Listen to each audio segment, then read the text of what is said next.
Bueno, entonces como habíamos visto, el tema del presupuesto de gastos.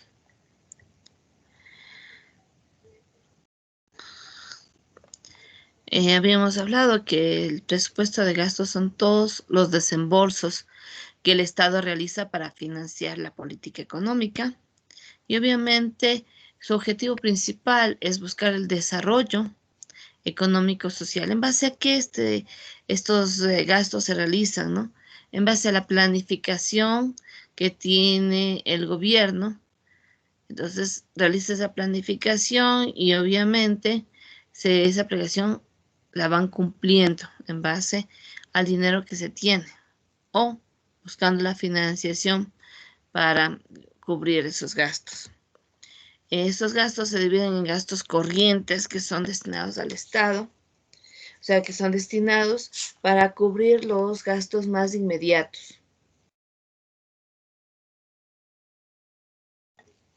Gastos corrientes como el de personal, remuneraciones, todos los valores que se les paga al personal de las entidades públicas, el tema de prestación de seguridad social, ¿sí? Pago de lo que son los beneficios de los afiliados o el aporte patronal, igual los bienes y servicios de consumo, que son todo lo que se consume inmediatamente, ¿no?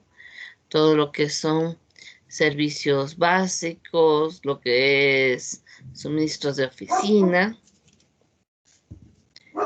También tenemos el tema de los gastos financieros, que es para el pago de los intereses, de las comisiones que paga el gobierno, y las transferencias corrientes, que son las salidas de dinero de una entidad a otra. Igual habíamos hablado del gasto de producción, que son gastos que se incurre para mantenimiento de bienes que generan ingresos. El gasto de inversión, que son los gastos que se realizan en base a todos los proyectos aprobados por la SEMPLAD, la Secretaría de Planificación y Desarrollo, y que incluye, obviamente, al personal, incluye gastos de todo lo que es las inversiones que se pueden realizar y al final los gastos capital, ¿no? Que son los destinados a adquirir bienes de larga duración. Por ejemplo, el tema de computadores, de muebles, de equipos de oficina, etcétera, etcétera. Dentro del presupuesto, nosotros tenemos varios resultados de presupuesto. Si nosotros tenemos ingresos mayores a los gastos, es un superávit. Si tenemos gastos mayores a los ingresos, es un déficit. Y si tenemos ingresos iguales a los gastos, son un equilibrio o déficit cero que se llama. Además, nosotros tenemos que entender que todos los impuestos están manejados por la administración tributaria. ¿Qué es una administración tributaria? Obviamente, la administración tributaria es quien recauda los impuestos que se orientan. Denme un instante, por favor.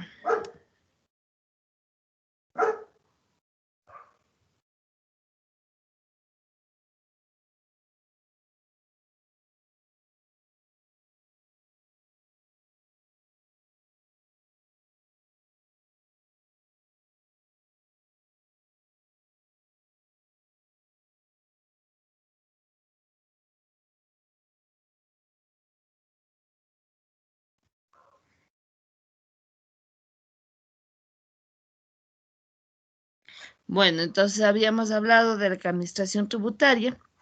Es la que se encarga de la recaudación de impuestos. ¿Qué busca esta recaudación de impuestos? Obviamente aportar al presupuesto general del Estado en busca de que este presupuesto magnifique, maximice el cumplimiento de lo que se ha proyectado, de lo que se ha planificado en el Estado para poder generar bienestar a las personas. Una administración tributaria, obviamente, debe tener un desempeño equitativo. Esto es dar un trato justo e imparcial a todos los contribuyentes, ¿sí? De acuerdo a lo que determina la ley.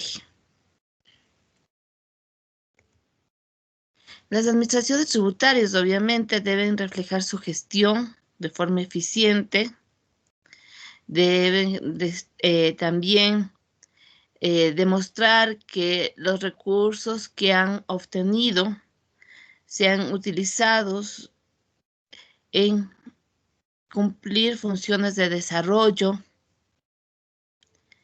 y además también son las encargadas de tomar las decisiones para poder cumplir con lo que ha determinado la ley que deben ellos generar como recaudación de impuestos. Y además con todos lo que han recaudado van a ayudar a lo que es el desarrollo económico del país. Hay varios tipos, hay 3 tipos de administración tributaria, no solamente el SRI como nosotros tenemos muchas veces esa concepción, ¿no? Dentro del Código Tributario, en el artículo 64 al 66, determina que hay administraciones tributarias centrales, seccionales y de excepción. Centrales, ¿sí? Que son las administraciones que ejercen su jurisdicción a nivel nacional. En este caso, nosotros tenemos 2 administraciones centrales. El Servicio de Rentas Internas, que se encarga de los impuestos internos del Ecuador, dentro del territorio ecuatoriano, y el Servicio Nacional de Aduanas, del SENAE, que se encarga de todo lo que son los tributos de comercio exterior, importaciones, exportaciones. Asimismo, tenemos administraciones seccionales, administraciones tributarias seccionales, que son todos los gobiernos autónomos descentralizados o también las provincias. ¿Como cuáles? ¿No es cierto? Nosotros tenemos aquí el municipio de Quito, que se encarga de recaudar tributos, se encarga de recaudar el 1.5 por mil, se encarga de recaudar el impuesto predial. Entonces, esa es una administración tributaria seccional. Además, tenemos también las administraciones tributarias de excepción, que son las que también se encargan de recaudar tributos, pero tienen esa potestad de acuerdo a lo que la ley expresamente les ha permitido. ¿Cómo cuáles son estas administraciones? Por ejemplo, la Superintendencia de Compañías se encarga de recaudar tributos, ¿sí? Una cuota que se paga en base a los activos. Otra, por ejemplo, el Ministerio de Turismo, ¿sí? Es otra administración de excepción. Se encarga de recaudar tributos en base al tema de turismo. Entonces, eso debemos recordarlo, ¿no? Hay administraciones seccionales, centrales y de excepción.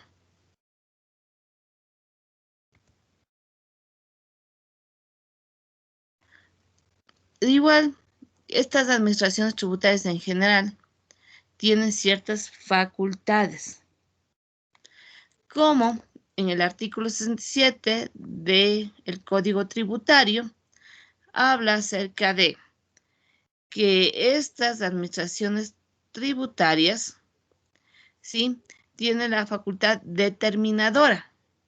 Es decir, que ellos pueden, por potestad o por que les da la ley, ¿sí?, emitir en actos, obviamente reglamentados bajo la ley, determinar obligaciones para que sean cumplidas por los sujetos pasivos.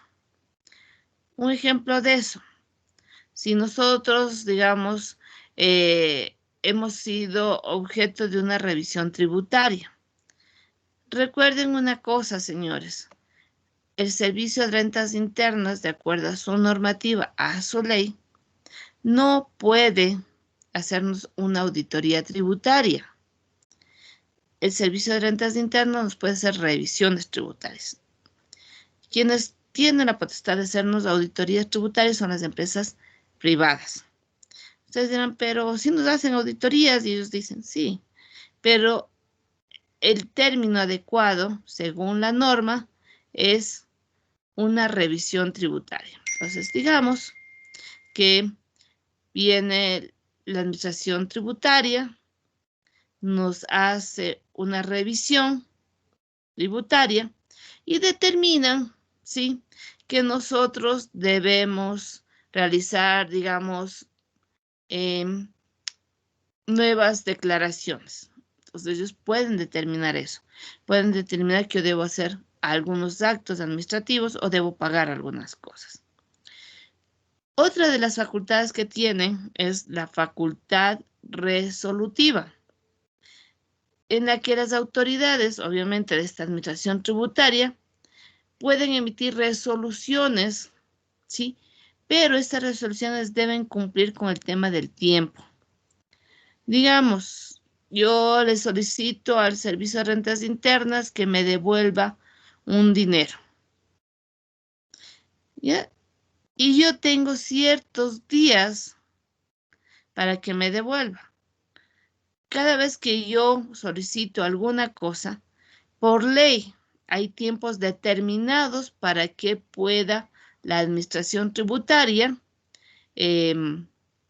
contestar esas peticiones. Y ellos obviamente resuelven, digamos, que me tienen que devolver el dinero, pero deben cumplir con los plazos especificados. Digamos, puede ser 20 días laborables, 8 días laborables, dependiendo, ¿sí?, de qué tipo de trámite yo les estoy dando. La sancionadora. Si, por ejemplo, el Servicio de Rentas Internas vino y me hizo una revisión tributaria y resulta que yo y me emitió que yo debo pagar algo y yo no lo he pagado, ellos tienen la potestad de sancionarme ese incumplimiento de pago. La recaudadora, como su nombre lo indica, es la facultad que le permite al Servicio de Rentas Internas, ¿sí?, ser quien cobre los impuestos. Pero aquí hay una cosa.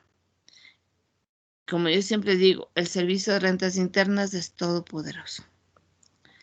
El Servicio de Rentas Internas, en su fase recaudadora, puede incluso, ¿sí?, hacer que se congelen nuestras cuentas. Puede hacer la prohibición de enajenación de bienes. Y no es que necesite una orden judicial, lo hace por su potestad. También puede buscar formas para lograr recaudar lo que nosotros les debemos.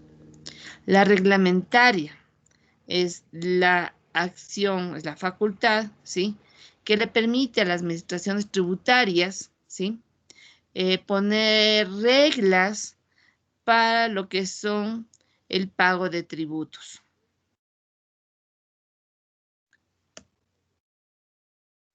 Dentro de lo que es las administraciones tributarias, estas también tienen deberes que deben cumplir, no es que son todopoderosas, ¿no?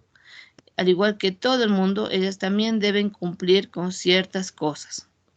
Una primera de estas cosas, ejercer sus potestades con arreglo a disposición del Código y las normas tributarias. ¿Eso qué quiere decir? Que la administración tributaria, como toda administración pública, tiene que cumplir siempre y cuando cumpla con lo que está escrito en la ley. Eso recuérdenlo. En la parte pública uno puede hacer solamente lo que está escrito, nada más.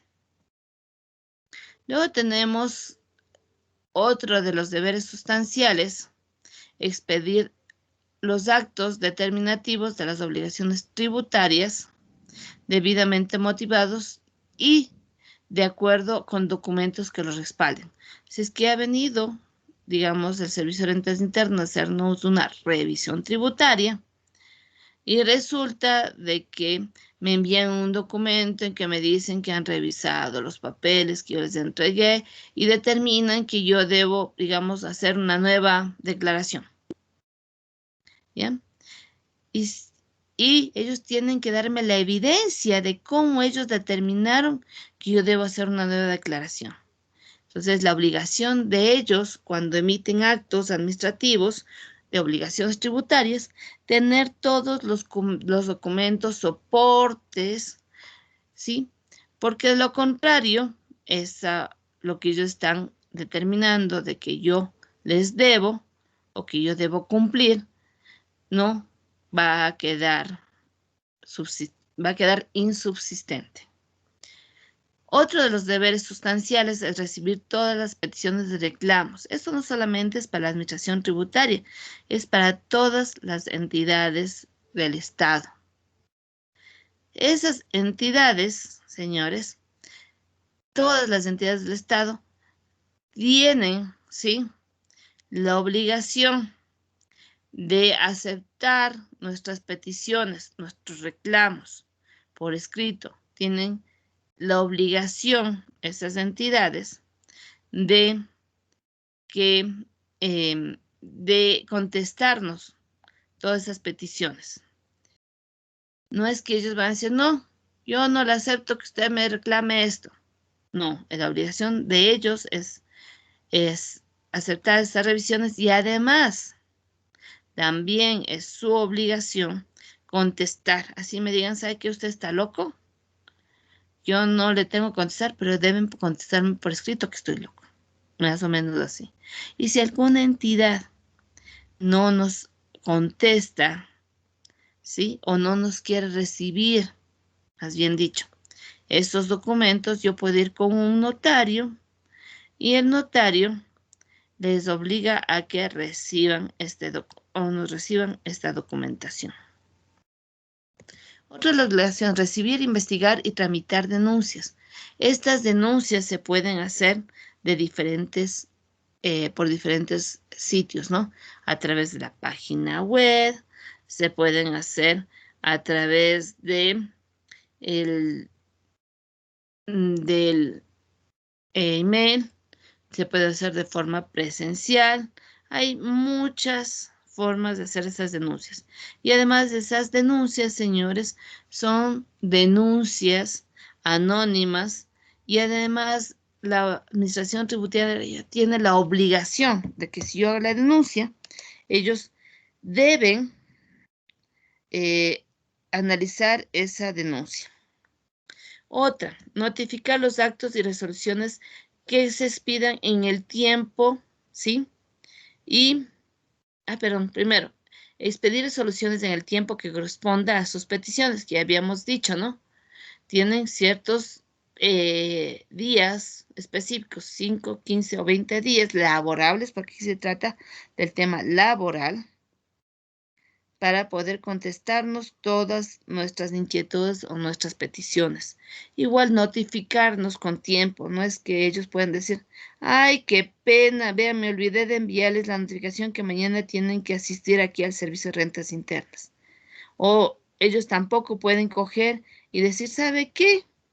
Hoy día venimos a revisar sus balances. Todo eso tienen ciertos tiempos, señores. ¿Por qué? Si es que van a venir a hacerme alguna revisión tributaria, la administración tiene la obligación de notificarme con tiempos. Así es que si algún rato a ustedes les llega una revisión, eso tenían que haberle notificado por lo menos con 8 días de anticipación, indicarles cuándo van a ir, qué funcionario de la administración tributaria va a ir, cuánto tiempo se van a demorar y qué información necesitan ustedes entregarle. Entonces, todo eso tienen. Ninguna persona puede ir y decirles, vengo hoy día a revisar esto y usted me tiene que entregar. No. Si les hacen eso, mándenlos. Porque todo eso debe estar notificado con la debida anticipación. Lo único que sí no es el tema de tiempos, es cuando van a hacernos esas famosas revisiones a ver de cumplimiento, a ver si es que estamos emitiendo facturas o no. Entonces ahí sí entra gente de forma anónima de la administración tributaria y revisa si es que yo estoy cumpliendo con esa normativa de emitir facturas y entregar todas mis ventas con documentos soportes. Es el único. Pero de ahí, si van a hacer revisiones de años anteriores, pues tienen que notificarme con anticipación. Igual, como cuando nos emiten un dictamen de que tenemos que hacer alguna corrección en nuestra declaración de realizar pagos, ¿sí? La administración tributaria debe fundamentar todas esas, debe tener evidencias claras, porque si vamos hasta un juez, ¿sí? Del Tribunal Distrital, de lo fiscal, ellos tienen que presentar esas evidencias. De lo contrario, yo puedo hacer una contrademanda y decirles que ellos actuaron de mala. Es que es muy importante, y esto no solamente es en el tema, señores, de lo que es la administración tributaria, es en todo. Así es que, señores, ustedes también como auditores pueden llegar a ser miembros de un juicio cuando ustedes han encontrado falsificaciones, fraudes, etc. Otro, cumplir las decisiones ejecutoriadas, es decir, todas las acciones que se han dado en la administración tributaria, acatar y hacer cumplir los dictámenes de los jueces del Tribunal Distrital, y además todos los funcionarios y empleados deben tener una actitud en la que traten a las personas de manera uniforme, ¿sí? Y sobre todo, no causen malestar a los contribuyentes en base a su accionar.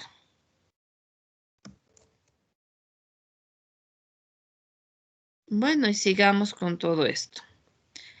Vamos, como nosotros, vamos a ver nuestra primera, la más conocida para nosotros, que es la Administración Tributaria Central, que es del Servicio de Rentas Internas.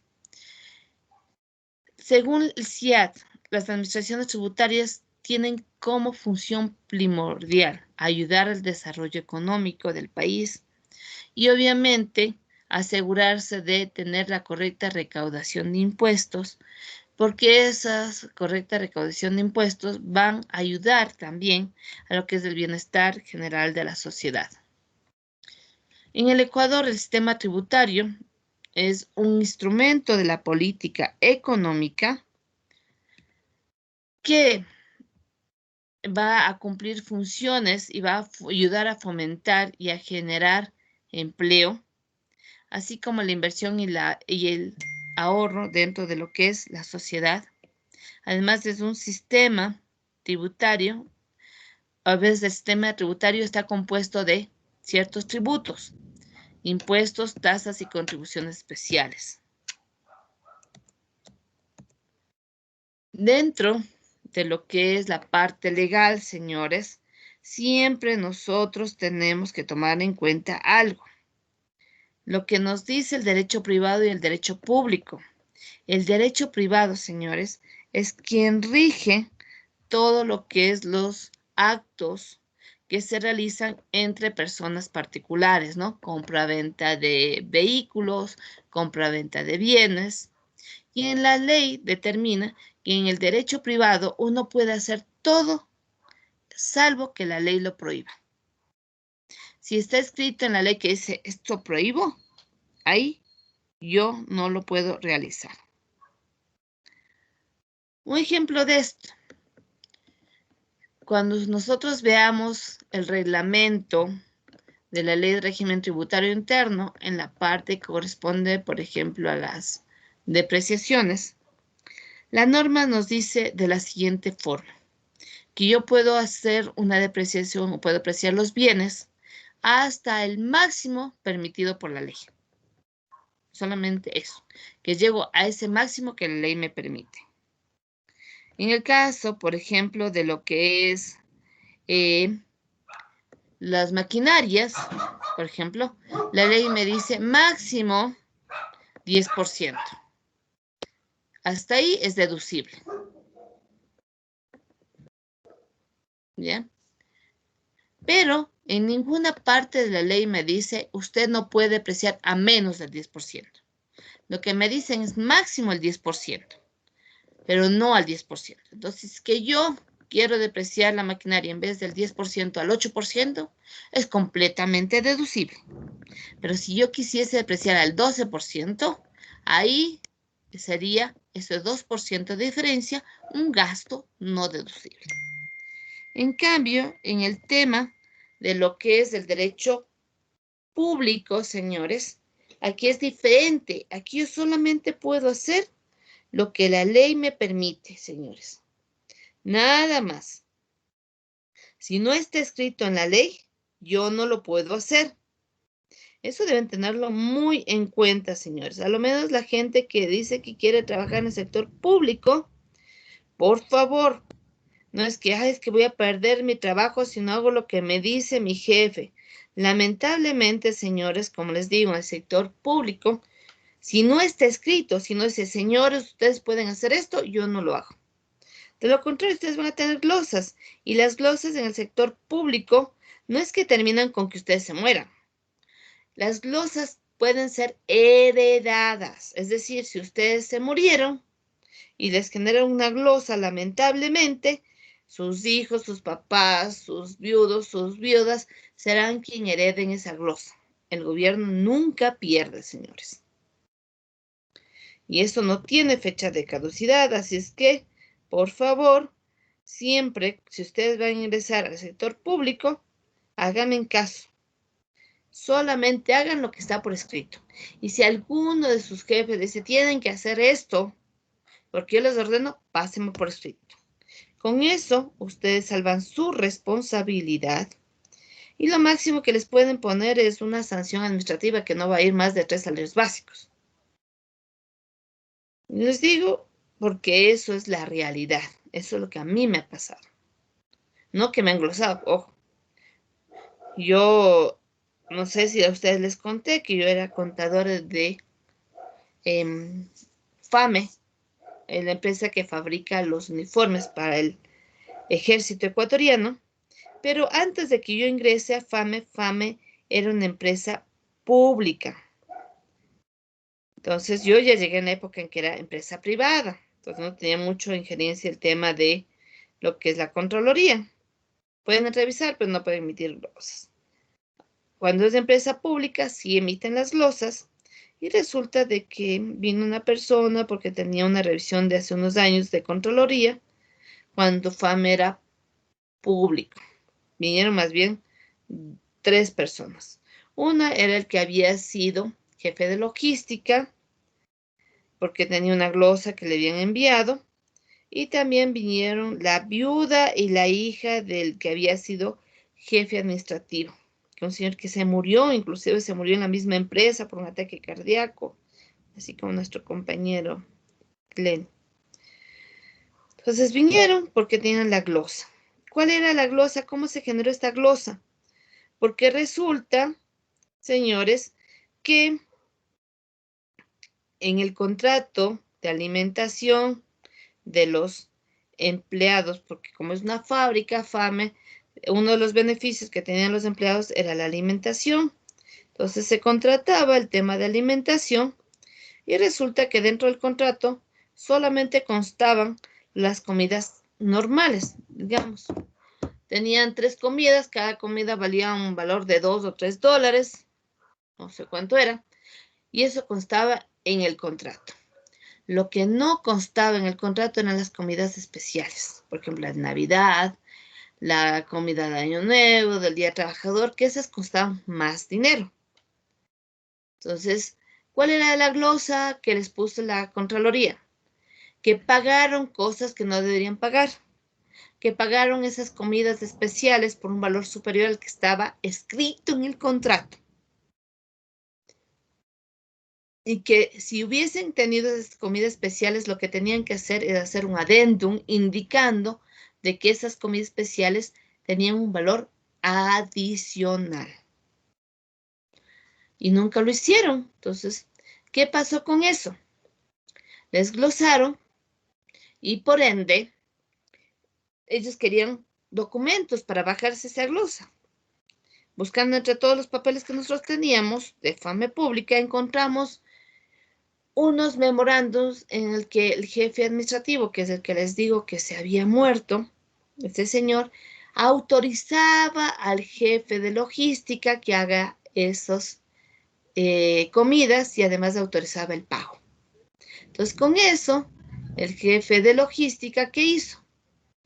Vean, señores, yo hice solamente lo que a mí me autorizaron. Y con eso, la glosa que era como en esa época, yo les digo, en el año 2003, 2004, que fue eso, esa época eran como 30,000 o 40,000 dólares que les tocaba pagar de glosa. Ojo, no es que los 30,000, 40,000 dólares como estos jueces les determinan a correr a sus allegados, separen, todos paguen su cuotita para llegar al valor. No. En las glosas, si es que la glosa es 40,000 dólares, al señor A le cobro 40, al señor B le cobro 40, al señor C le cobro 40. A todos les cobro el valor de la glosa. Entonces, ¿qué resulta esto? Que con esos documentos este jefe de logística dijo, vean, aquí está, yo hice lo que a mí me autorizaron. A él le hicieron, como les digo, creo que le cobraron 2 salarios básicos en esa época, que no era más de 400 dólares. Pero en cambio, a la viuda y a la hija de este señor, que era el jefe administrativo, a ellas sí les tocó pagar la glosa. Y a la señora recuerdo muy bien que me decía, pero si yo nunca vine a esta empresa, mi marido salió muerto de esta empresa, ¿y cómo es que a mí me toca pagar si yo no sé por qué él firmó eso? Lamentablemente, como es una glosa y es de heredad de estas glosas y no se diluyen en el tiempo, pues les tocó pagar. Que mucho cuidado, por favor. Lo mismo en el tema de derecho tributario, señores. ¿Qué es el derecho tributario? Es el conjunto de normas jurídicas, ¿sí?, que regulan los tributos. Además, también nosotros tenemos el tema de principios tributarios. Eso está dentro del Código Tributario en su artículo número 5.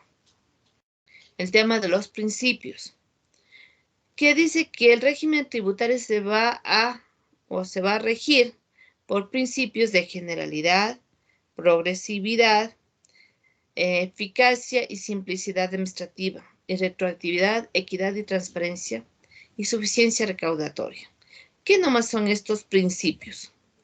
El de generalidad, que todas las leyes tributarias son para todos los contribuyentes, sin distinción, que todas las normas son generales y que todas las normas deben ser cumplidas por todos los contribuyentes. Es decir, si la ley determina que todos los contribuyentes debemos pagar impuestos a la renta, por ejemplo, sobre los ingresos que recibamos, todos debemos pagarlo. No es que eso de que, ¿saben qué? Las personas de la tercera edad no pagan impuestos. No, eso es una mentira. Ellos también pagan impuestos. La única diferencia es que ellos tienen un beneficio adicional, porque les dice que las personas de la tercera edad van a tener una rebaja sobre su base imponible, es decir, sobre su valor al que van a calcular el impuesto a la renta, de una fracción básica. Entonces tienen sus ingresos, restan sus gastos, se genera su base imponible y de ahí restan el beneficio que les da la ley.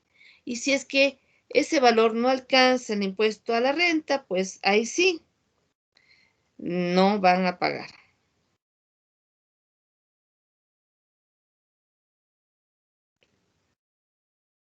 El de progresividad.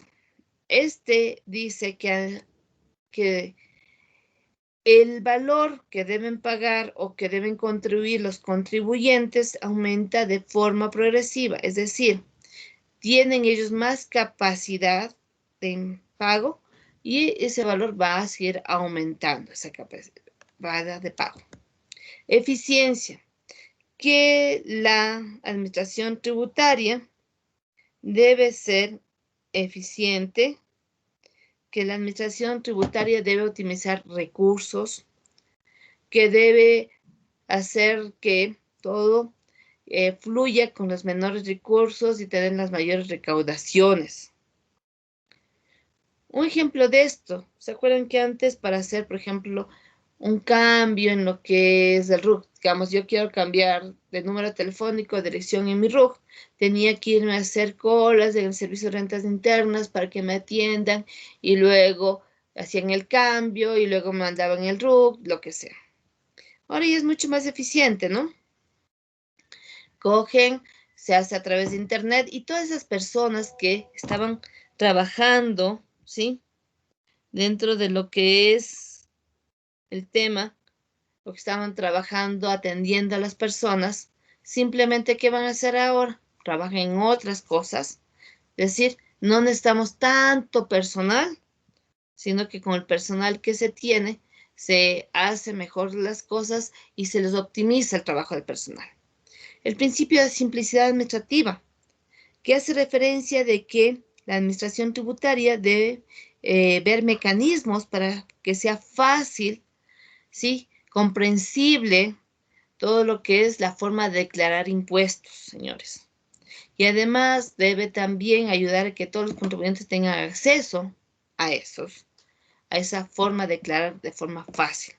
Ahora ustedes pueden ver que nosotros todos los impuestos hacemos a través de la página del SRI, ¿sí? Si es que yo quiero hacer el día de hoy, digamos, hoy es 10 de junio, un ejemplo, que es 11. Hoy, 10 de junio, me toca hacer mi pago de impuesto mi pago de IVA, digamos. Yo hasta las 11 de la noche, 59 minutos, puedo enviarle mi pago, que no genera intereses y multas. Eso no pasaba hace años. Hace años, cuando ustedes eran muy, muy jovencitos, ¿sí? Nosotros declaramos en formularios escritos, preimpresos, que comprábamos en cualquier papelería, que venían prenumerados, que eran en papel químico, ¿sí? Y era terrible. ¿Cuál es el papel químico? Ustedes lo conocen, es como los papeles que se utilizan aún para los depósitos bancarios. Entonces yo escribo en la parte de adelante y en el papel de atrás sale lo que yo escribí en el papel de adelante. Pero había veces que, vean qué mala suerte, pasé la uña por arriba del papel y quedaba impreso en la parte de atrás. Y los bancos cogían y ponían contraluz, decían, ve, hay rayitas. Entonces, como hay rayitas, yo no acepto. Y nos tocaba volver a hacer. Entonces, imagínense en todo lo que nos tocaba volver a hacer cuando nos tocaba hacer el impuesto a la renta, que eran como 3 sábanas que todas tenían la misma numeración. ¿Qué tal si yo terminaba la primera sábana, que teníamos que hacer a máquina o a mano? ¿Qué tal si yo terminaba la primera sábana? Ya, terminé la primera sábana, hice la segunda, estaba en la tercera y se me dañó. Tenía que volver a hacer la primera y la segunda porque todos los formularios debían tener el mismo número secuencial.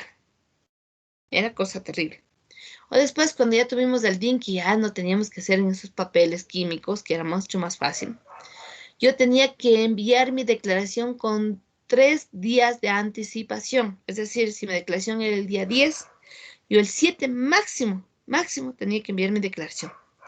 Porque los bancos se demoran 3 días en enviar las declaraciones al SRI. Si yo hacía el día 9, por más que fuese el día 9, ya automáticamente en unos días yo tenía generado una multa y un interés, porque me había atrasado en declarar mis impuestos. Entonces ahora ya todo es mucho más fácil, mucho más simple. La irretroactividad, señores. ¿Qué habla de irretroactividad? Que todas las leyes no son retroactivas. Es decir, si es que el día de hoy, 11 de junio, al gobierno se le dice que si yo pago todo lo que yo debo de deudas tributarias, el capital el día de hoy, me perdonan intereses y multas, yo puedo acogerme el día de hoy a esa ley. Pero ¿qué tal si el día de ayer pagué esa deuda con intereses y multas? Yo no puedo decir, pero vean, justo un día antes yo pagué, devuélveme el dinero. No, la ley no va hacia atrás, la ley siempre va hacia adelante. Entonces debemos tomarlo en cuenta. Y el principio de equidad, señores, que consiste en distribuir las cargas y los beneficios de acuerdo a cada tipo de contribuyente. Es decir, distribuir las cargas de forma equitativa, por igual a todos, y también los beneficios por igual a todos, sin distinción. Y vamos terminando con estos principios. El de transparencia, y esto va no solamente para el Servicio de Rentas Internas, sino para todas las entidades administrativas.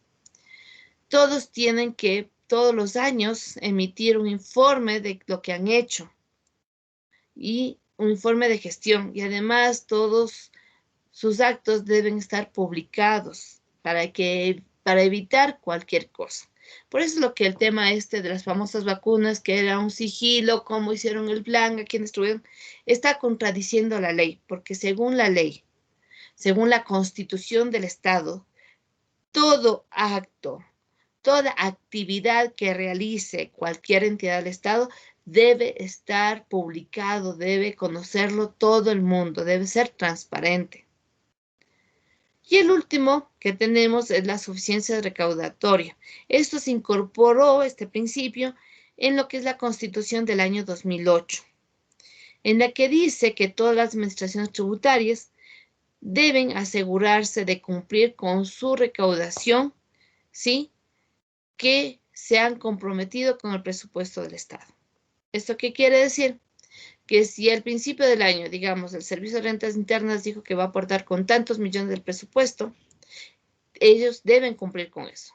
Si es que, por ejemplo, a estas alturas del año, que es junio, dicen no voy a cumplir ni con la mitad, pues ellos tienen la obligación de buscar mecanismos para poder llegar a cumplir con este compromiso que hicieron en el presupuesto del Estado. Listo, señores. ¿Alguna pregunta hasta esto?